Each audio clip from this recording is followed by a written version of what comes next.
राहुरी शहरातील एका अल्पवयीन मुलीला फूस लावून तिला पळवून नेल्याची घटना दिनांक 29 एप्रिल रोजी दुपारच्या सुमारास घडली. या घटनेबाबत राहुरी पोलीस ठाण्यात अपहरणाचा गुन्हा दाखल करण्यात आला. एक 17 वर्ष 10 महिने वय असलेली अल्पवयीन मुलगी तिच्या कुटुंबासह राहुरी शहर हद्दीत राहते.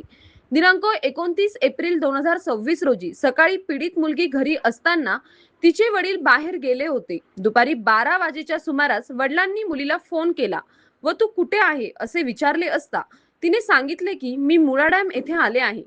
तेव्हा तू घरी लवकर जा असे वडिलांनी तिला सांगितले. त्यानंतर वडिलांनी सायंकाळी 4 वाजेच्या सुमारास पुन्हा मुलीला फोन केला असता तिचा फोन बंद होता. त्यानंतर वडील सायंकाळी 5 वाजेच्या सुमारास घरी गेले. तेव्हा त्यांची मुलगी घरी आलेली नव्हती. वडिलांनी तिला पुन्हा फोन केला असता तिचा फोन बंद होता.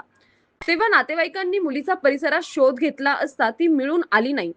तेव्हा नातेवाईकांची खात्री झाली की त्यांच्या मुलीला कुणीतरी अज्ञात व्यक्तीने कशाचे तरी आमिष दाखवून फूस लावून पळवून नेले आहे.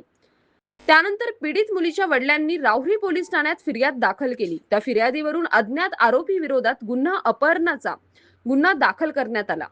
पुढील तपास पोलीस निरीक्षक संजय ठेंगे यांच्या मार्गदर्शनात सहाय्यक फौजदार तुळशीदास गीते हे करीत आहे.